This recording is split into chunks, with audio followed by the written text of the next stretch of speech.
Good morning. Thank you for being here. I'm Amber Hewitt, and I've had the honor to serve under Mayor Bowser's leadership as the Director of the Office of Racial Equity and the Chief Equity Officer for the District of Columbia government. Today, we are here to celebrate the launch of the district's inaugural Racial Equity Action Plan. This roadmap, thank you. This roadmap outlines actions that district government will take to close racial equity gaps and measure progress towards a more racially equitable DC. Within the Mayor's Office of Racial Equity, we have already taken steps to move forward on our roadmap. On October 21, we launched our racial equity pilot cohort and have since given multiple trainings to various agencies within government to develop their own racial equity plans. During the summer months leading up to fall, we hosted engagement forums and internal stakeholder meetings and are continuing our racial equity learning series for district employees to develop a shared understanding of racial equity principles. By focusing on specific community indicators such as housing and maternal and infant health, we will continue to measure inequities over time to understand how we're closing those gaps and moving forward together on this road. Racial equity is about developing goals and outcomes that will result in improvements for all, because we know that injustice anywhere is a threat to justice everywhere.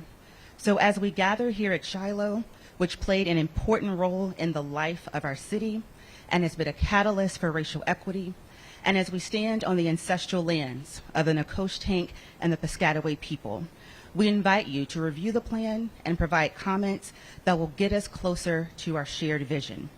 The plan represents the culmination of nearly a year of community engagement, rigorous research by the Office of Racial Equity team, conversations with experts, and consensus building within leaders across government. Today's event will feature those voices and highlight the Bowser administration's ongoing commitment to advancing racial equity and justice. I now have the pleasure of introducing an ensemble from the Duke Ellington School of the Arts who will bless us with a musical performance.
Thank you, Duke Ellington. I now would like to invite up Ariana Crawford, a young scholar at the Cesar Chavez Public Charter School. Ariana is a high school senior and chief of staff at her school's Student Government Association. Ariana.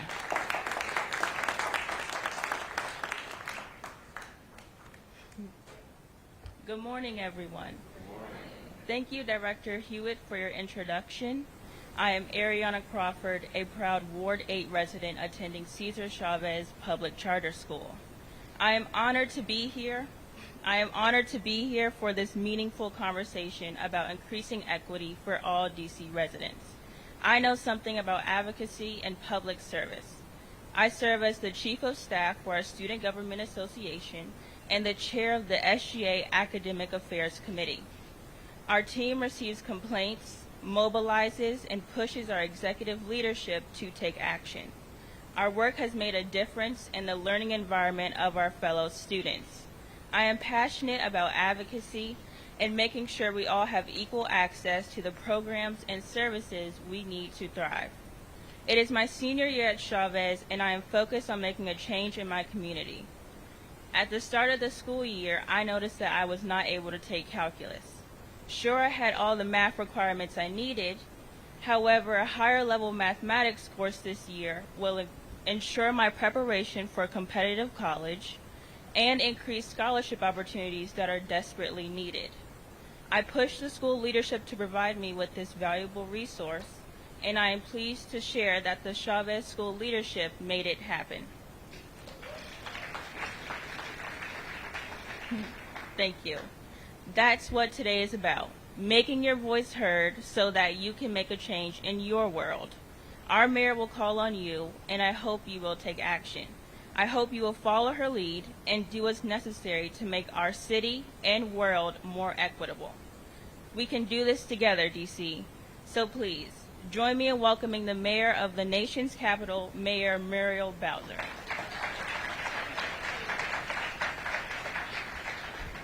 Well, let's give Ariana a big round of applause.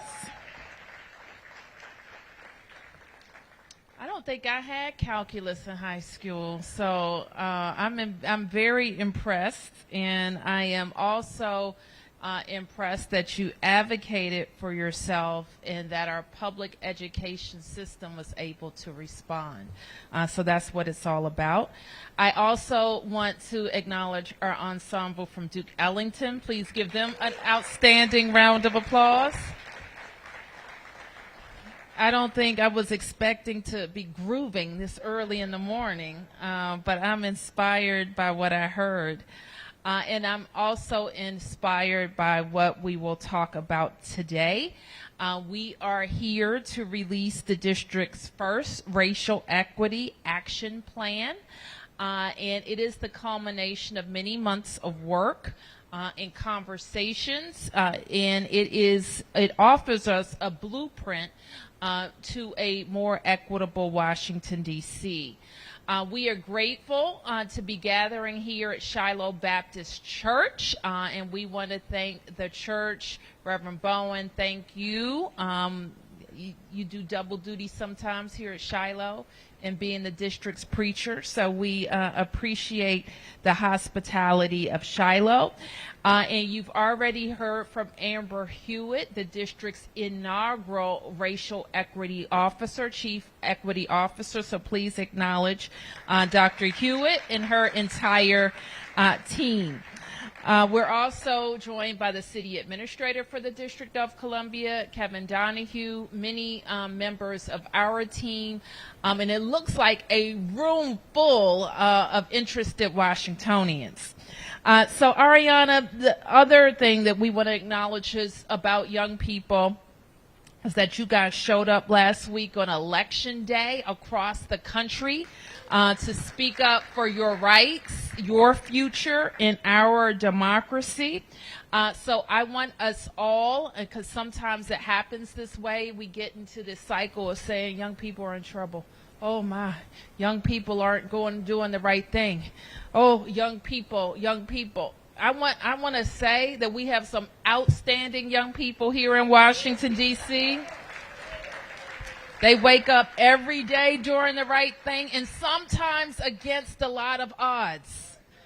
And while we're all focused on our vulnerable young people who need a lot more, we can't forget the ones who are doing the right thing each and every day, or their parents who are pushing them and finding a way and making a way, or our young people who are artists who are also fighting and making a way for themselves, or young people who are taking calculus in the 12th grade even when their school doesn't have it.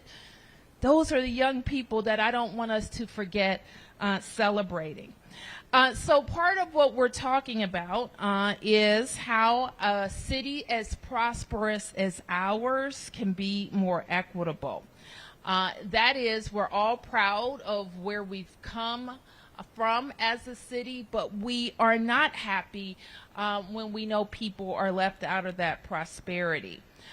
We also know that years of discrimination, decades, or some would say centuries of discrimination, have intentionally blocked black and brown people out of opportunities to build wealth, which have compounded these deep inequities. And so that's why earlier this year, I offered the most equitable budget under home rule. It's a budget that includes $40 million in what we call legacy initiatives. These are initiatives targeted specifically at keeping black Washingtonians and black-owned businesses in D.C.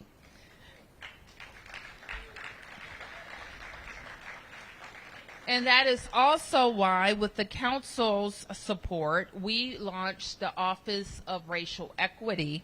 And I want to acknowledge the soon-to-be at-large council member, Kenyon McDuffie, for his vision in helping to create this office and an office on racial equity at the Council of the District of Columbia. Just this month, to advance some of these goals, we launched the goal of 20,000 black homeowners in D.C. by 2030. This is going to be very intentional work to help increase home ownership opportunities for black Washingtonians. I say frequently that part of our work in making this city more affordable for more people is making sure that every neighborhood across the District of Columbia's 8 wards has what it needs. And when every neighborhood has what it needs, more people will find that neighborhood a place where they want to live and therefore make D.C. more affordable.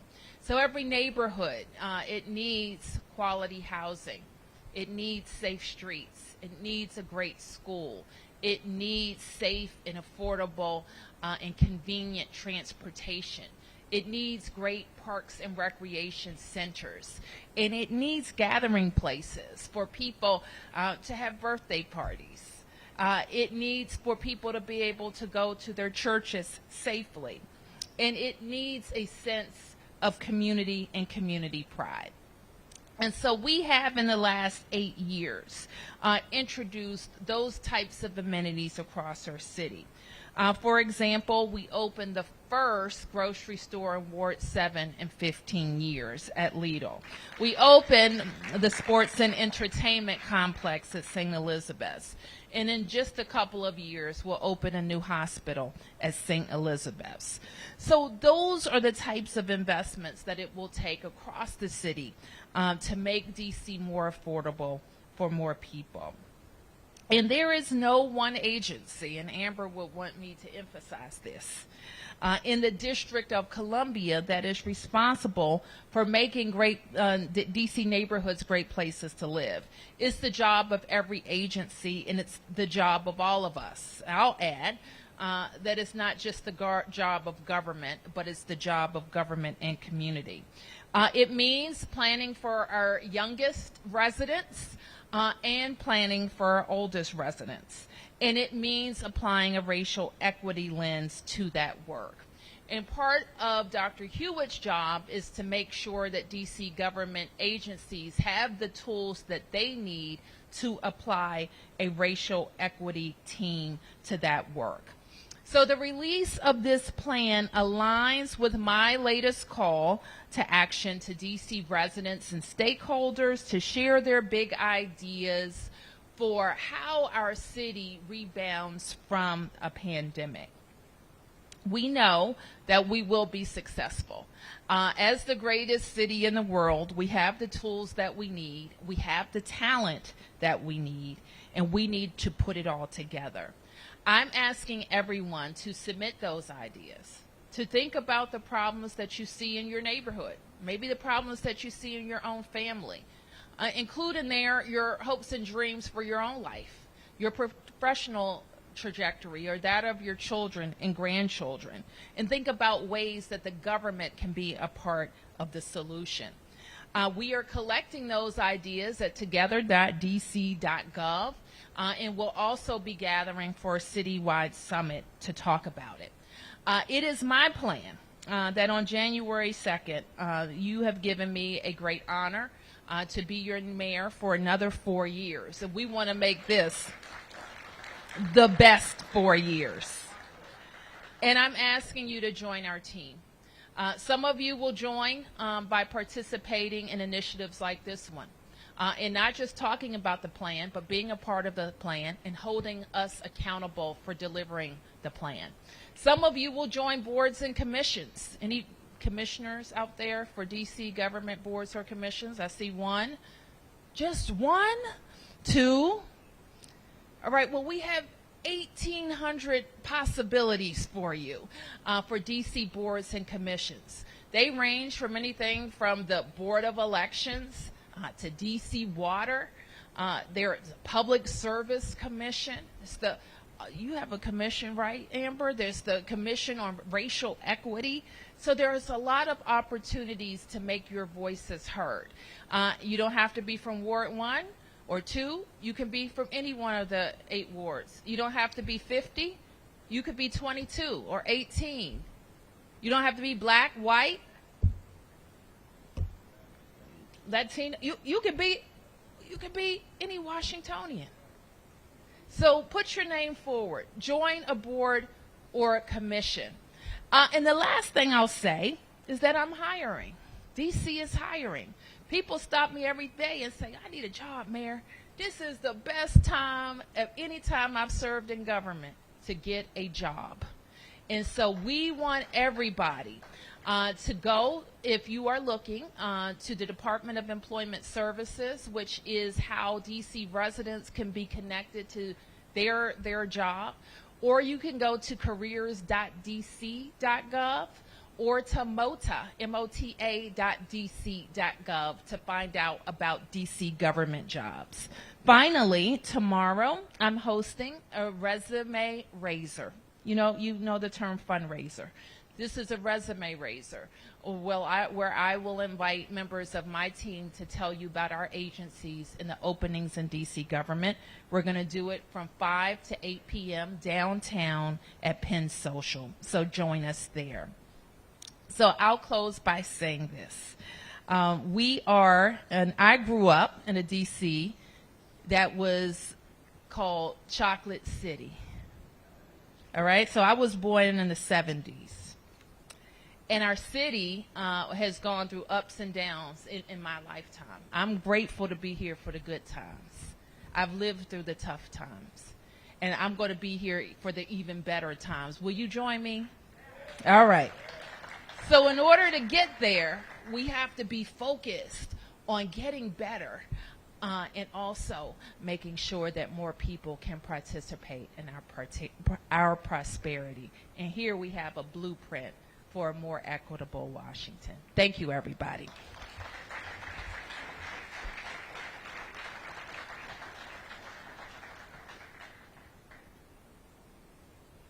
Thank you so much, Mayor Bowser, for your vision and your leadership. I know we're all excited about 4 more years and DC's comeback.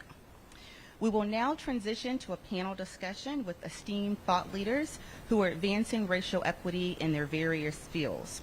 We'll be joined by Dr. Derek Griffith, the founding co-director of Georgetown University's Racial Justice Institute and professor of health management and policy and oncology. We're also joined by Mr. Joseph Lightman Santa Cruz, CEO and Executive Director of Washington, D.C.'s nonprofit Capital Area Asset Builders, which focuses on providing opportunities for BIPOC residents to achieve financial stability and long-term prosperity. We also have Ms. Sasha Gay Angus, President and CEO of MANA Incorporated. MANA is Washington, D.C.'s leading nonprofit affordable housing development and counselor. We also have Mr. Tony Lewis Jr., a community leader, workforce development specialist, re-entry expert, and champion for children with incarcerated parents. The panel is moderated by Mr. Lorenzo Hall. Lorenzo is a Washington, D.C. native, award-winning journalist, and anchors the WUSA 9 weeknight news. I invite our moderator and our panelists to the front.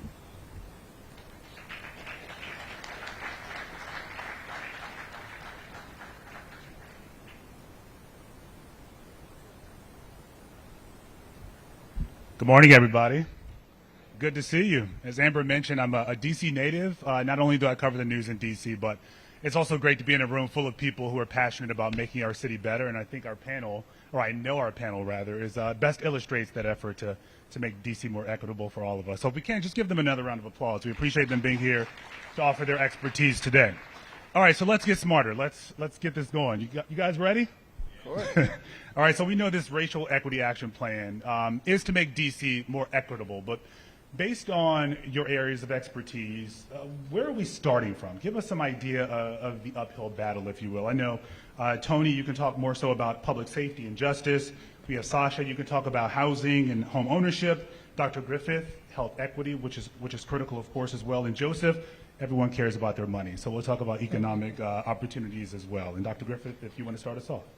Absolutely. Thank you for this opportunity. It's a pleasure to be here with you. I was also born in D.C. At Freedman's Hospital at Howard University. That's right. I think we have to start from two perspectives. One, we can talk about the poor health of certain areas and populations, but we also need to talk about the strengths that we're building on. So the fact that Dr. Nesbitt is here, the fact that her office exists, the fact that the D.C. Department of Health, the Health Equity Report that was done by the D.C. Office of Health Equity is also something that we need to build on. So the work that Dr. Nesbitt was doing in that space, this existing report, and there were several others that have been done that suggest that we have an infrastructure to build on and build from. We also have to realize that we can't achieve health equity without recognizing, and this is the wisdom of the report, that recognizing that health is only one of the 7 sort of key indicators or key factors, that it's all interconnected, that we can't just look at things like access to health care, quality of health care. Those things are important, but they're not the primary drivers of health. Where people live, how stressful their lives are, the resources and opportunities that they have, all of those things are actually the bigger determinants of health, and they highlight that in their report. Some of the big differences that we have noted in the past and that has been noted by the Health Equity Report that has been done by Dr. Nesbitt in her office have been some of the stark, differences in things like life expectancy between, say, Woodley Park that has a life expectancy of over 89 years, yet the area of St. Elizabeth's has a life expectancy of about 68 years. So the fact that within the same city you have a 31-year life expectancy difference depending on where you live. You have Ward 8 that has the longest life expectancy of the wards, that's 87.6 years, and the shortest of Ward 8 is 72 years. So again, 15-year difference just based on where we live. The other related thing with that is that we know that there are different patterns of race, of health outcomes by race within those areas. And one of the things, just to highlight quickly, is that we know that black babies die at about 5 times the rate of white babies before their first birthday, and that black women tend to live about 12 years shorter lives than white women, and black men tend to live 17 years shorter lives than their white counterparts. So we're starting from two places. I think from the strengths of the infrastructure and the vision that Mayor Bowser's office has created, but also the areas that we need to sort of pay attention to going forward. Tony? Well, hi, everyone. I want to, first of all, thank Dr. Hewitt and Mayor Bowser for this report and this convening From a public safety lens, I really see this quest for equity as being very centered in that, and actually, like, none of our expertise is like separate, right, in this issue, right? It's not an island. All of us are interconnected. And with that, when you think about how not just black people in Washington, right, but like particularly black people from Washington, right, and we look at who have been just as involved, and we represent, you know, really sort of like in the 95 percentile in terms of people that have been touched by the criminal justice system. And when you think about sort of the barriers that presents for someone to pull themselves out of poverty, to be able to be in a position, to the mayor's point, to sort of participate in the prosperity. And so I feel like this effort to create a more equitable Washington is in my mind really focused on that group of people, right?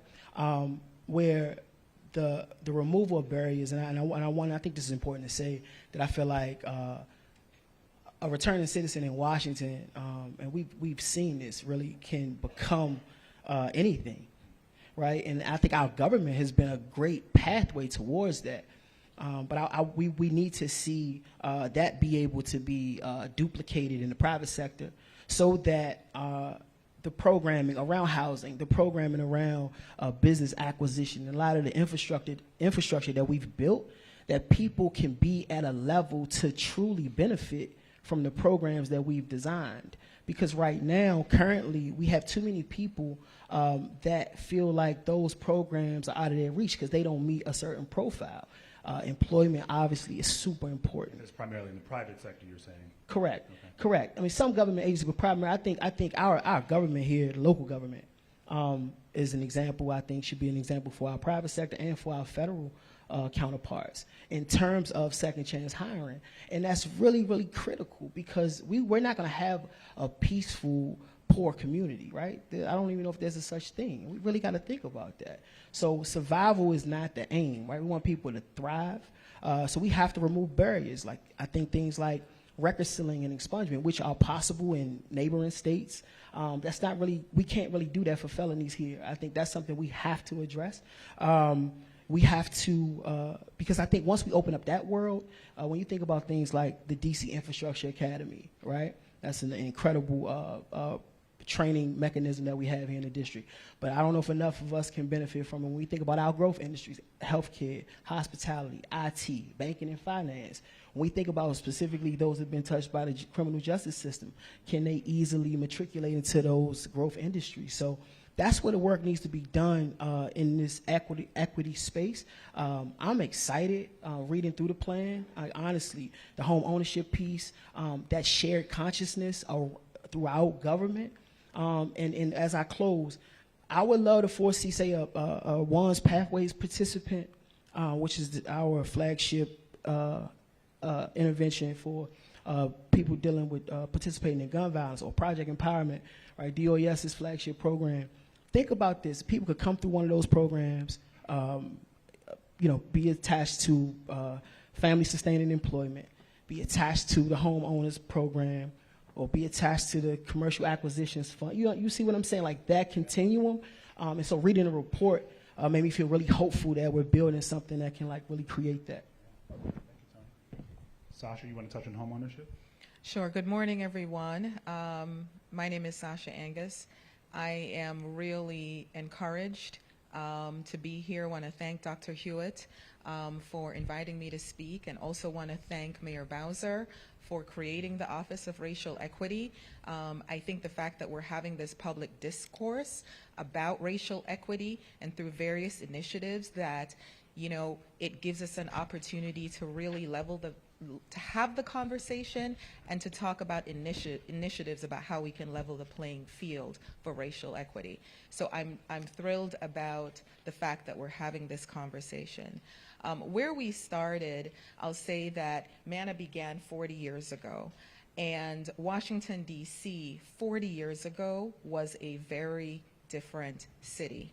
We started out as for sale developers And at that point in time, land acquisition, construction costs, really developing home ownership units across the city was a different experience and just very different economically than in today's times. As the mayor said, the city has really gone through regeneration, if you will. We've seen the city prosper in many different ways. Transportation abounds. Businesses want to locate here. There are ample jobs and opportunities. And as the city prospered, our population also prospered. So with our population, or our population increased. And with our population increasing, people need affordable places to live. And so, we have been, as a city, focusing on the creation of affordable housing to address the significant demand for affordable housing.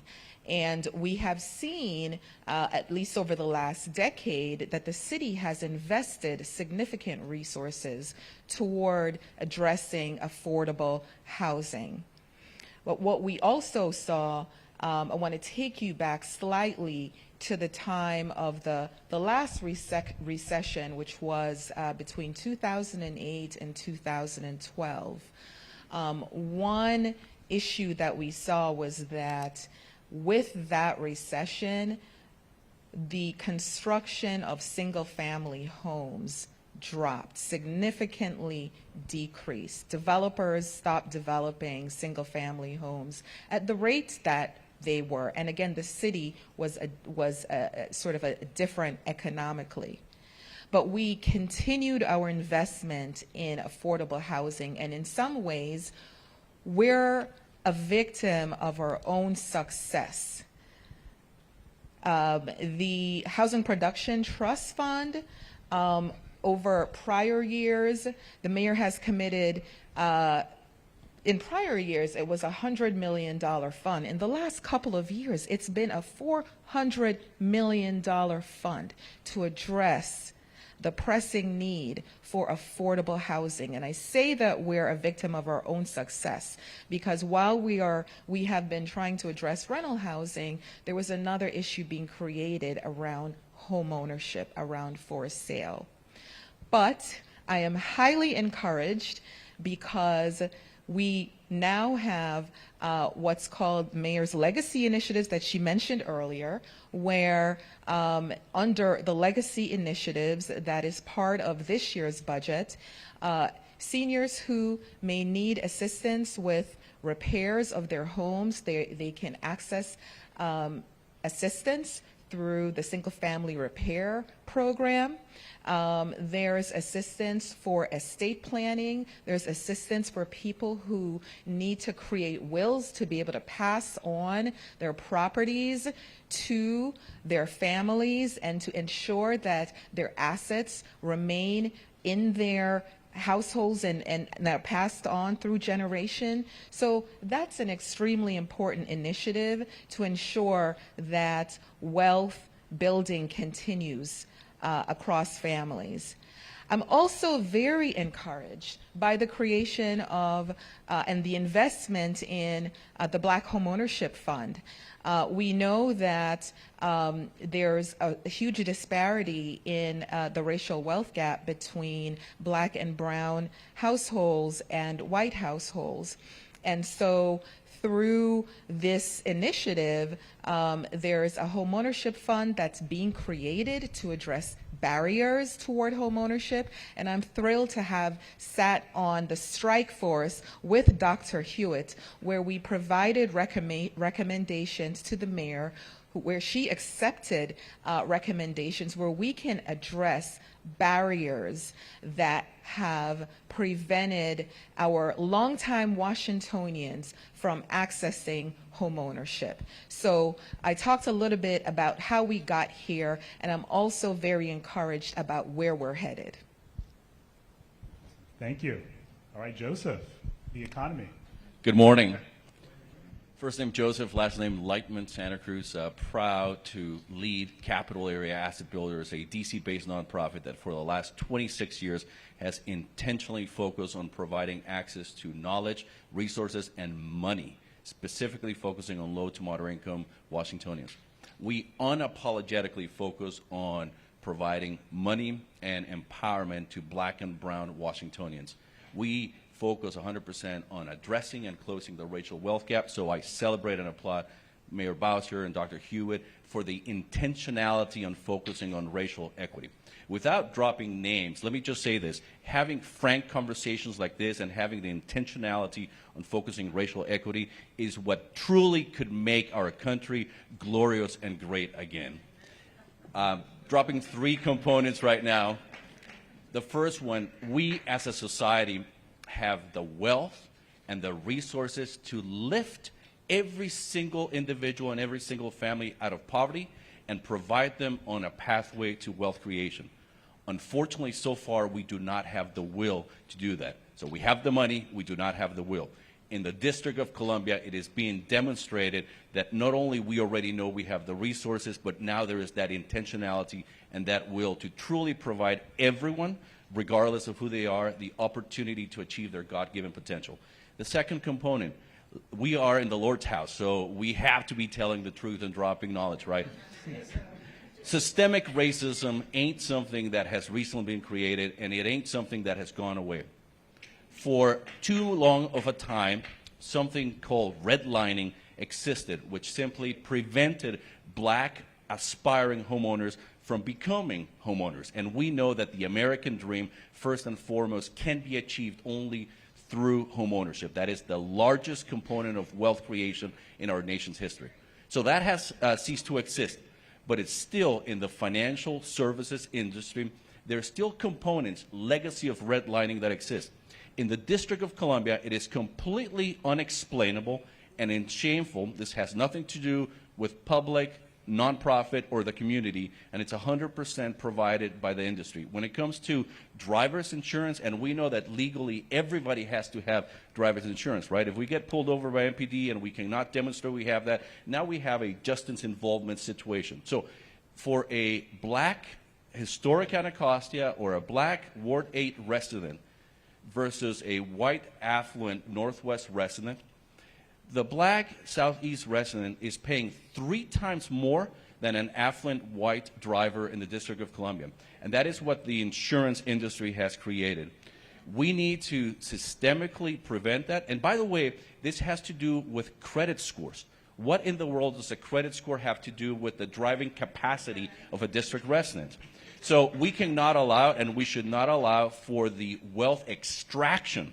At CAB, we talk about wealth creation, we talk about financial stability, we talk about long-term prosperity, but there are things that right away we can do to prevent wealth extraction, primarily from low-income black and brown community members.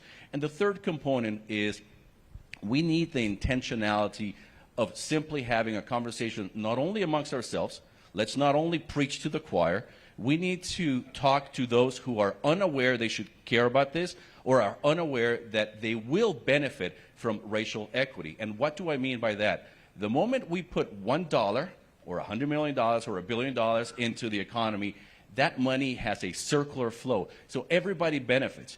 We will not be able to win over everybody, right? We know that already.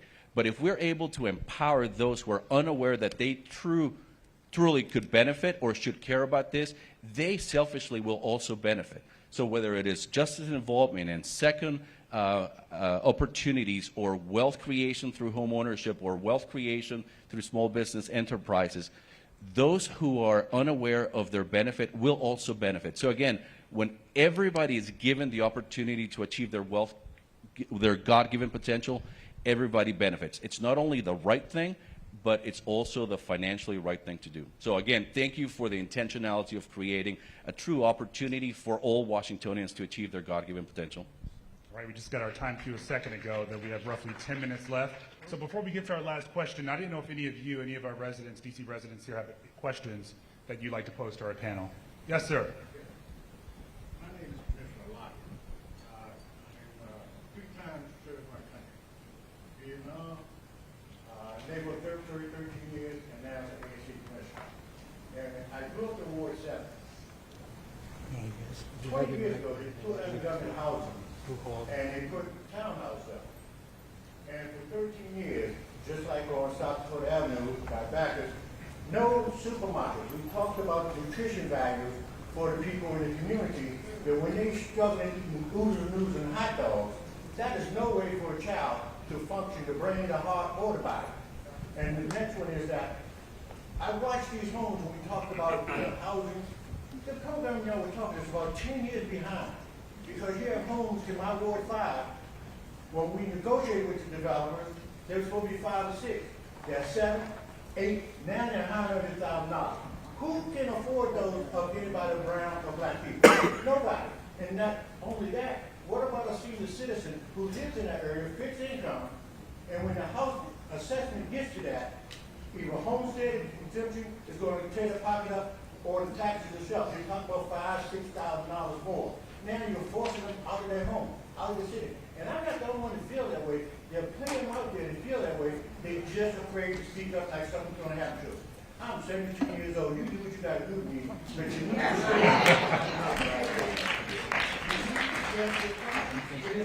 I'll take you to 2 areas in Ward 7. Minnesota Avenue there. 15 East Capitol. Sasha, do you want to speak on They're forgotten for 20 years. That's wrong. Thank you for your comment and very poignant, very valid comment around, the cost of housing here in our great city. I will say that addressing the affordability issue is a real part of the solutions that we are creating within the public sector as well as the private sector to make homeownership more accessible to everyday residents, to restaurant workers, to seniors, to to everyday people. We know and have studied what the income levels are, particularly for the average Black Washingtonian. And so our solution to addressing that is to create housing not at the $900,000 level, but at a sales price that will be affordable to lower income households. I can talk about the work that MANA has done, that we have a planned development in Ward 7 to create a 30-unit affordable homeownership project where prices are going to be starting at around the high $300,000 for a 2-bedroom home. And so that's the kind of thing that we're really talking about. It's not creating these $900,000 homes. It's really creating affordable homeownership so that it can be accessible to everyday Washingtonians. Then why is it that the government has forced these developers and these flippers to come to these neighborhoods and take these homes from $300,000 and $400,000 to $800,000 and $900,000, and the government do not have any regulations in place to say this is the only amount of money you can increase it to. When you do developers the same way, because these flippers are coming into these neighborhoods. I'm in Ward 5, and I watched them, and then now they're offering little homes with $30,000 when I moved in '75. You can't find one that's dilapidated for $700,000. So they're setting the prices to tell you who's going to live in these neighborhoods, and it's unfair. I had one neighbor tell me this several months ago, no, a year ago when I first became commissioner. I had a new neighbor walk outside their house and tell me and my neighbor, we don't belong here. And if you're practicing that, then you're preaching it too. That's not fair. I have a fence directly across the street from me.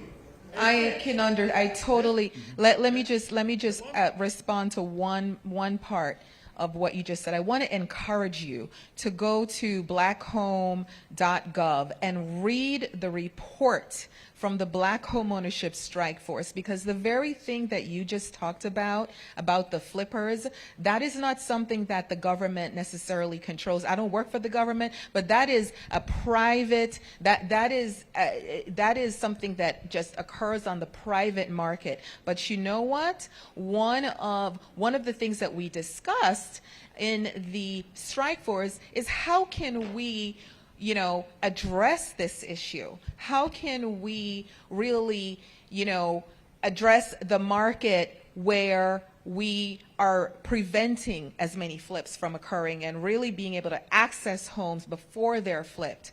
So I want to just encourage you to please go to the website and read the recommendations that came out of the strike force, because that very thing that you talked about, there are solutions for that.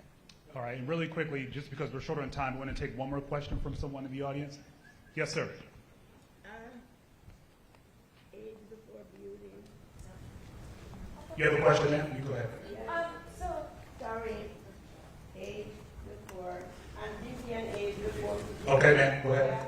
Don't rush me, boo. So, I'm nice. Hello. I'm Dr. Jean Purchase-Tuller. I graduated 4 times from Howard University, and my kids were born in Fremont Hospital. I have a different accent, but I have had my race jeopardized because, not just by race, nationality, height, now it's age. Hello? So, no, I don't like, I'm an educator. Yeah, okay, all right, hello. Can you hear me now? No. I just don't like, I'm an educator. Can you hear me now? Yes. Ooh, okay. So, now it's too loud. Anyway, this city, first of all, should not be called District of Columbia. Columbia is celebrating the feminine form of Columbus, so we'll have to talk, Mayor. It's Anacostia Potomac State. I've been to every state, 89 countries, and I would like to see the name being more relevant to race. Okay, if we're going to change Columbus Day, we're going to change that. For the aging people, I would like to see the city work with us better. I took courses in computers, but not every aging person knows how to use a computer. Yes, they say to you, just go online, do this, I can do it. And if I can't do it, my grandkids can do it. But not everybody has grandkids. They're aging people who worked in D.C. for 50 plus years like I did and don't have utilities. And I'm not joking. They're aging people who can't pay for a phone because they have to pay the Safeway bill first. So I would like to be on one of your commissions where we work on this. We need underground garbage collection like I saw in Ljubljana, Slovenia. And that's what we talked about before, just making sure everyone's involved. It's not just a government issue. Aging child, and I'll be 75 in February. And I have danced with you and shown you. Thank you so much. Thank you so much. Okay. Yes, sir. Really quickly. One more question.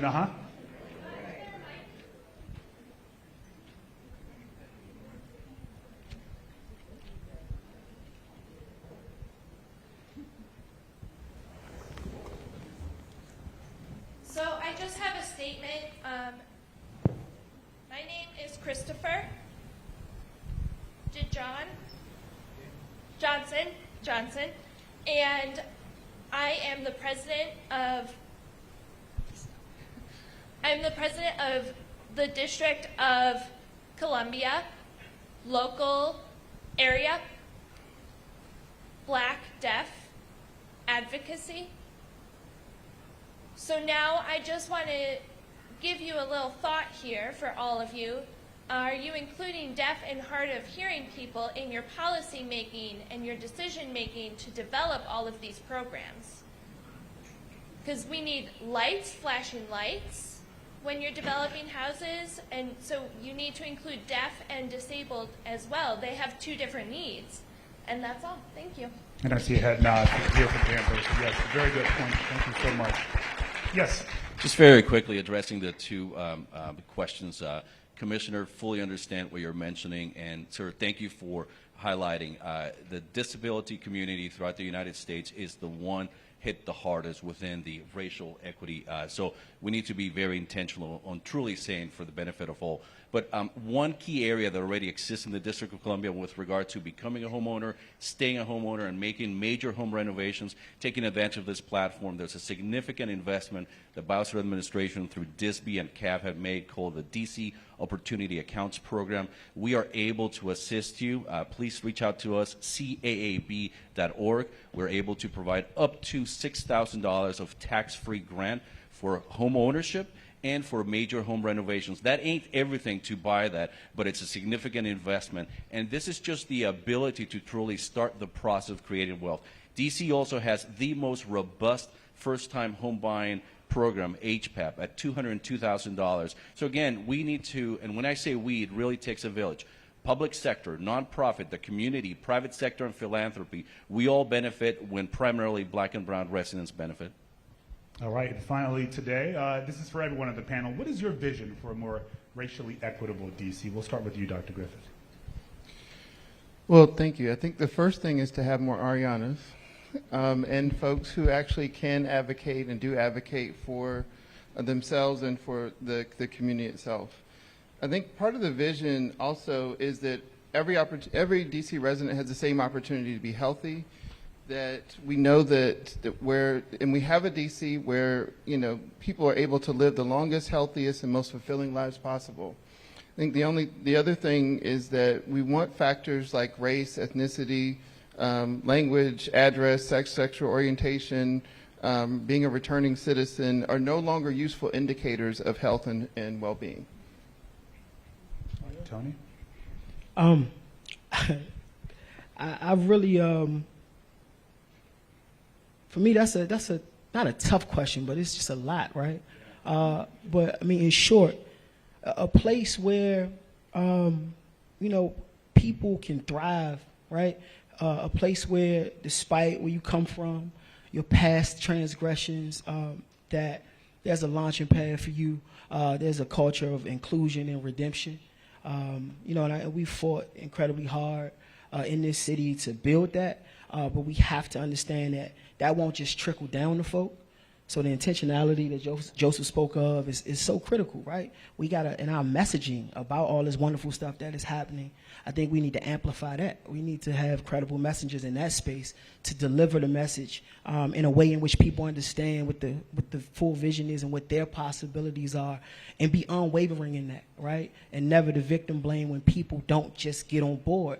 That we understand we have to build that trust and cultivate that trust and deliver on our promises. So again, I'm excited about what the future holds for this city, and that we got to think also too. We at a point where even institutions like Shiloh is potentially at risk because of displacement. Right? This stuff trickles down in every facet of life that we've known here, but I feel like we're on the right track to stabilize all communities. How many communities can you say are having the same conversation that we're having today? So this is certainly a good start. Sasha?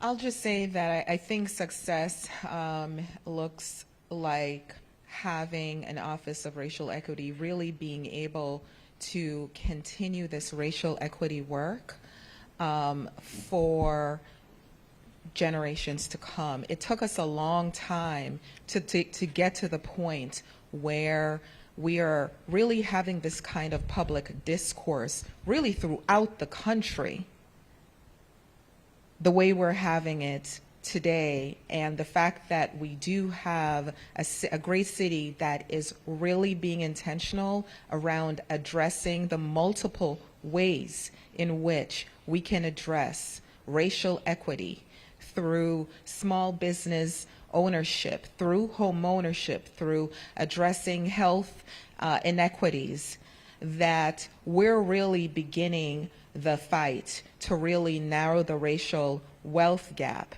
And I think that this is a starting point, that we have a long way to go, and that I would encourage you all to get involved in the conversation and advocate so that we can continue to really address these issues.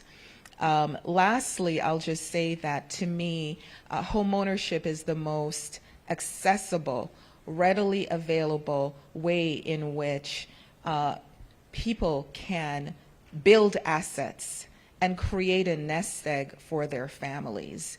It's the way in which people who are wealthy today have been able to really send their kids to college and really build assets because they have benefited from the generational wealth.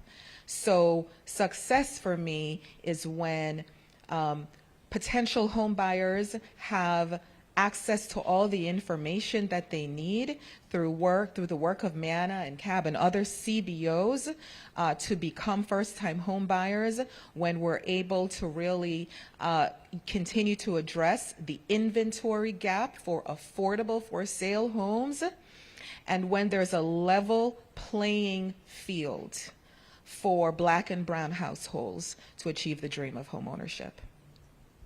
From my side, success simply is translated into events like this, action plans like this, and the intentionality of knowing that it can be done. But at the same time, being realistic that we cannot undo 400 plus years of specific systemic racism and oppression in just a few years, a few decades. But we need to dream big, and we need to act in a big way. And lastly, it is a call for action for all of us here. This is not a black versus white. This is not a brown versus white. This has to be a black plus brown plus everybody else against the system that has intentionally benefited some and systemically left others behind. So let's not lose out on the amazing opportunity to truly build a bridge between black and brown communities, and the District of Columbia can lead the way nationwide. We combined will make up the majority of the population in this country. Let's not waste that opportunity to intentionally disrupt that systemic racist approach. Y'all feel smarter today? Thank you to our panel, and thank you all as well.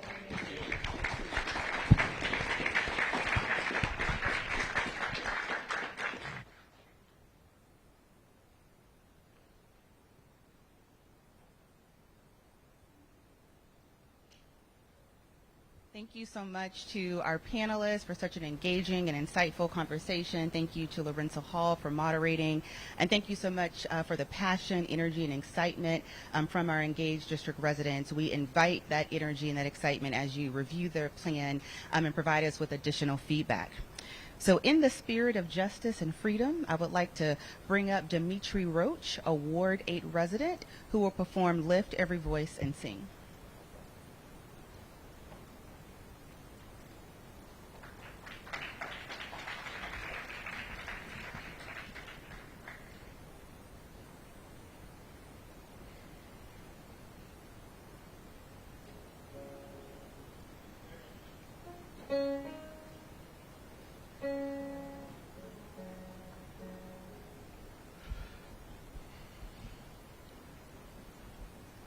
Lift every voice and sing till earth and heaven ring. Ring with the harmonies of liberty. Let out rejoicing. Rise high as the listening skies. Let it resound loud as the rolling sea.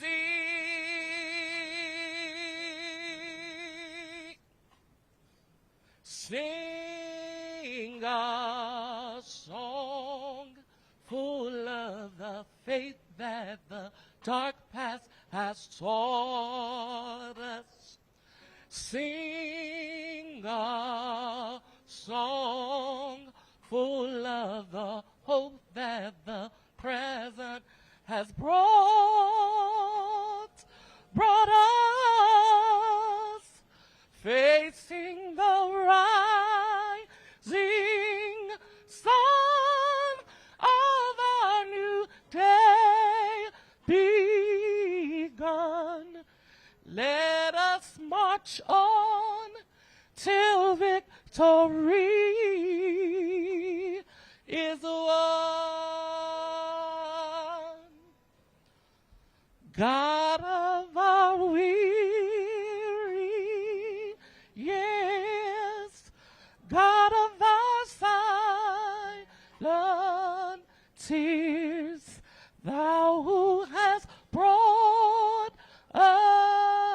thus far on our way, thou who hast by thy might led us into the night, keep us forever in the path we pray.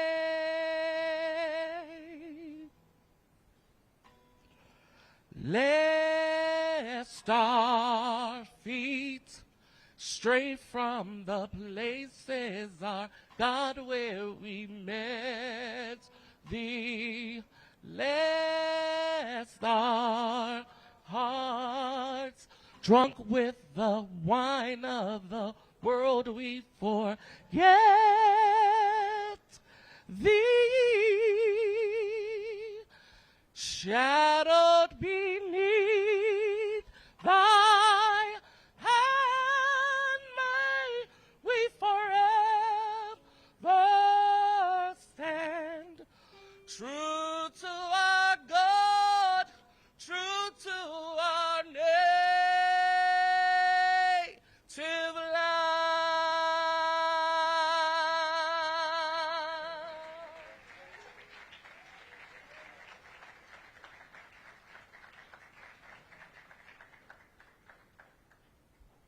Wow.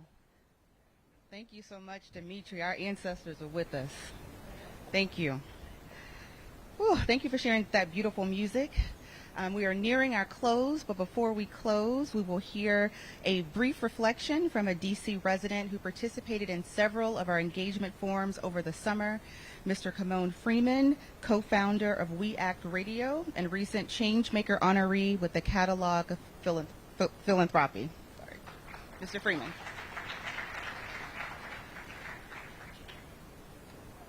All right, peace and blessings. I want to be brief because you know they only gave the angry black man in therapy just a few moments here with you today.